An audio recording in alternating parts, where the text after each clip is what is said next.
Bonjour, j'espère que tu vas bien. Si tu ne me connais pas, moi c'est Dini. Vous me l'avez beaucoup demandé et aujourd'hui c'est parti pour la partie 2 des changements de la Corée du Sud il y a 10 ans par rapport à maintenant. Si tu n'as pas vu la première vidéo et que tu te demandes pourquoi je fais une vidéo de différence d'il y a 10 ans à maintenant, sache que j'ai vécu en Corée du Sud il y a 10 ans en tant qu'étudiante à l'université et donc je me suis tout simplement dit que ça pourrait être intéressant de te montrer ce qui a changé. Et pour cette deuxième vidéo, on va peut-être parler également des choses qui n'ont pas tant changé que ça. Mais ça, tu le découvriras dans cette vidéo. On commence tout de suite par le premier point, les prix en Corée du Sud. Si aujourd'hui tu viens de France en Corée du Sud, tu vas trouver les prix vraiment pas chers. Mais comme quasiment tous les pays au monde en 10 ans, il y a eu beaucoup d'inflation. Et la Corée n'en fait pas exception. Si aujourd'hui un kimbap dans les convenience stores coûte environ 4000 won, ce qui fait à peu près 2,50 €, à l'époque on les achetait entre 1000 et 2000 won, ce qui fait entre 1 et 1,50 €. Et c'est pareil pour les restaurants. Sur internet tu vas voir beaucoup de gens dire que ça coûte moins cher de manger au restaurant plutôt qu'à la maison. Ça,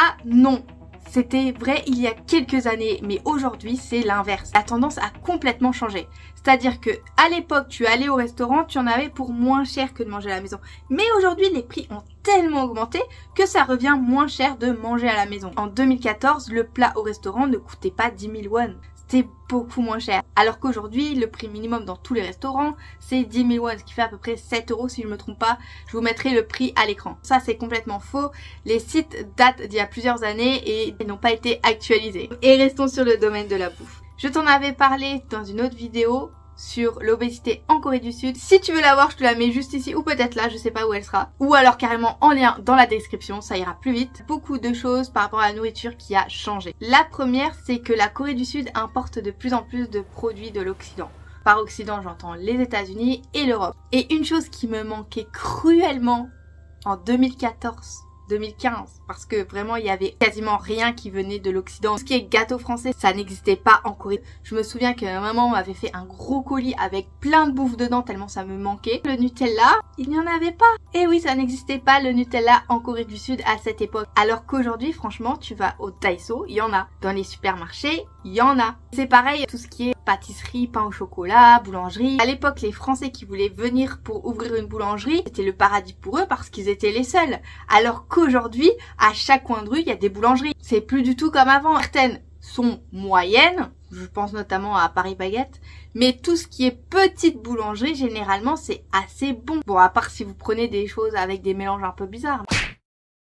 Les baguettes, vous pouvez en trouver des bonnes aujourd'hui. À l'époque, pour trouver une boulangerie qui fasse une baguette, si vous habitiez à Busan, c'était pas la peine. Il fallait revenir sur Séoul. Ou alors, fallait la trouver, la boulangerie. Donc, beaucoup de choses ont changé niveau nourriture. C'est beaucoup plus facile en tant qu'étranger de venir en Corée du Sud pour étudier, travailler ou même vivre. Parce que tu retrouves quand même des choses qui existent chez nous et ça facilite beaucoup de choses. Car la bouffe, c'est quand même un point très important lorsque l'on vit à l'étranger. Alors attention, je ne dis pas que je ne mange pas coréen, ce n'est pas ça. Mais quand tu vis pendant un an, tu vas pas me faire croire que la bouffe française ne te manque pas. Parce que la plupart des Coréens, dès qu'ils viennent en France, au bout d'une semaine, ils ont besoin de manger coréen. Si tu acceptes le fait que les Coréens, lorsqu'ils viennent en France, ont envie de manger coréen, accepte aussi le fait que les Français ou les Occidentaux qui viennent en Corée du Sud, eh bien la bouffe de leur pays, ça leur manque. Car on est tous humains et c'est normal. Dans la partie 1, on avait beaucoup parlé de la vague Hallyu. Mais qu'en était-il des couples? Les couples en Corée du Sud. Aujourd'hui, tu vas dans la rue en Corée du Sud et il y a des couples absolument partout. Eh bien, sache que ça n'a pas changé. Oui, c'était déjà ça il y a 10 ans. Si tu viens et que tu es célibataire, eh ben ça peut être difficile pour certains. Car les couples sont absolument partout et ils se témoignent leur amour. Une chose très importante par contre, c'est l'affection que les couples se montrent en public. Si en 2014, les couples, on les voyait surtout avec des habits de couple qui a tendance à se perdre un peu aujourd'hui, il y en a beaucoup moins qu'avant, et qu'ils faisaient des choses comme dans les K-dramas, lasser les chaussures, passer la carte de sa copine au métro. Oui maman, tu t'en souviens? Eh bien aujourd'hui, ça continue toujours dans ce sens-là, moins les habits de couple, mais toujours les gestes affectifs et surtout démontrent beaucoup plus leur amour en public. Par démontrer, j'entends bien entendu des bisous voire des baisers. Il y a 10 ans, s'embrasser dans la rue, faut bien vous mettre dans la tête que c'était pas possible ou très rare. Alors qu'aujourd'hui, vous sortez dans la rue, c'est plus du tout la même chose. Les Coréens se sont beaucoup plus ouverts et maintenant, ça leur fait plus rien de s'embrasser, de se fricoter dans la rue. On continue avec les festivals universitaires. Les festivals universitaires coréens. Quand je suis venue en 2014, il faut savoir que les festivals de l'été avaient été annulés. C'était le tragique accident du Sewol, avec le bateau qui avait coulé avec des enfants à l'intérieur. Ils avaient annulé tous les festivals de l'été et à la place, ils les avaient fait au mois de septembre et novembre, il me semble. Ça devait être quelque chose comme ça. Parce qu'en fait, on avait eu 2 festivals à la rentrée. Et les festivals, mais c'est pas ce qu'on voit aujourd'hui. Alors déjà, les stars n'étaient pas sur scène. Enfin, en tout cas, l'université où j'étais, il n'y avait pas vraiment de scène. Il y avait juste un espace et c'était tout. On était assis devant. Enfin, les directeurs de l'université étaient assis au premier plan. Et nous, après, on était derrière les étudiants. En gros, quand il y avait des filles qui dansaient à moitié dénudées, c'était les directeurs qui voyaient tout. Celle que j'avais vue, c'était les 4 minutes, elle était incroyable sur scène. Et surtout, ce qui m'avait beaucoup choquée, pour le premier festival, il y avait des étudiants qui étaient venus avec une limousine. Et pour le deuxième, c'était un tracteur. À l'époque, j'avais pas pris de photo parce que j'avais pris que les 4 minutes. J'avais pas l'automatisme de tout filmer.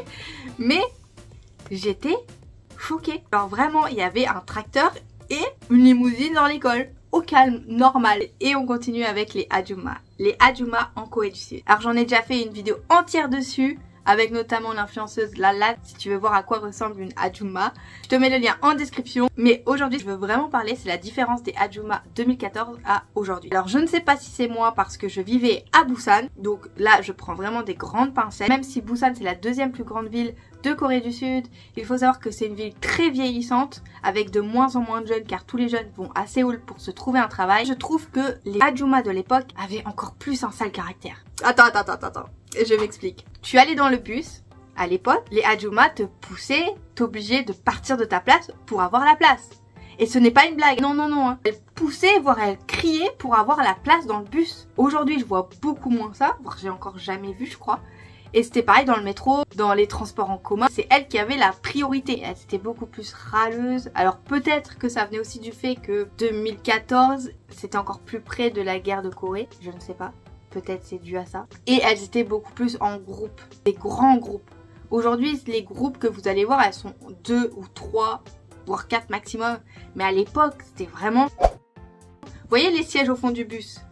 Les places du fond du bus, c'était leur place. Et enfin, on va passer au dernier point, les hommes coréens, les hommes en Corée du Sud. Alors, la popularité des hommes asiatiques a évolué au cours de ces dernières années. Ce n'était pas le cas en 2014. Oui, si tu me dis l'inverse, combien de fois j'ai entendu que les hommes asiatiques ressemblaient à des femmes à cette époque? Oui, les hommes asiatiques à l'époque n'avaient pas beaucoup de succès avec les occidentales. Donc, on pourrait se dire que les Coréens n'avaient pas beaucoup de succès, donc les fuckboys, ça n'existait pas. Les fuckboys, pour ceux qui se demandent ce que c'est les hommes qui veulent juste un coup d'un soir avec une fille, mais pour y arriver, pour avoir ce coup d'un soir, ils sont prêts à tout. C'est-à-dire, ils peuvent te mentir, te faire croire pendant des mois que vous sortez ensemble, mais une fois qu'il a eu ce qu'il veut, il se barre. Et quand il se barre en mode fantôme. Est-ce que ça existait en 2014? Mais bien sûr!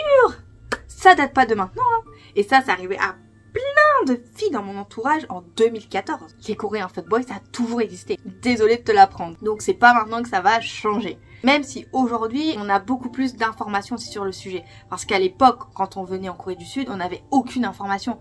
Les seules youtubeuses qu'il y avait, c'était Nunaya et Marie. Pour ceux qui les ont connues, voilà, c'était les 2 seules qu'il y avait. Il n'y avait pas grand monde. En tant que femme, je parle. Et il n'y avait pas non plus beaucoup de filles qui parlaient de leur expérience. Car la Corée, ce n'était pas un pays où les gens voulaient aller. Quand on venait, on était livré à soi-même. Vraiment. Il n'y avait pas TikTok. Et donc, il y a beaucoup de filles à l'époque qui allaient en boîte, qui ne savaient pas ce qui s'y passait. Parce que l'image qu'on avait des Asiatiques en général, c'était des personnes qui étaient gentilles, respectueuses, qui faisaient jamais de mal. Mais une fois que t'arrivais sur place, non. Tu te rendais compte que c'était pas ça. Il y a de tout partout. Alors peut-être qu'à l'époque, on était trop innocentes. Mais en tout cas, les médias, ce qui nous renvoyaient, ce n'était pas les images de la Corée qu'on a aujourd'hui. Aujourd'hui, on le sait, il y a des fuckboys, on sait qu'il faut les éviter. Ils sont principalement en boîte de nuit, principalement à Hongdae. Je tiens à préciser, pas tous, mais au moins maintenant, on le sait. Et on sait les choses qu'il ne faut pas faire. on sait comment se protéger. Mais à l'époque, on savait pas. Tout ça pour dire que les fuckboys qui se cherchent une étrangère pour un coup d'un soir, ça a toujours existé. Et voilà, si tu as aimé cette vidéo, n'hésite pas à me le dire en commentaire. Si tu as des questions sur mon expérience d'il y a 10 ans, n'hésite pas à me les poser et peut-être que j'en ferai une prochaine vidéo. Et surtout, si tu as appris des choses grâce à cette vidéo, n'hésite pas à la liker, à t'abonner à la chaîne et à activer la cloche des notifications. Et moi, je te dis à la semaine prochaine pour une nouvelle vidéo en direct de Corée du Sud. Bye!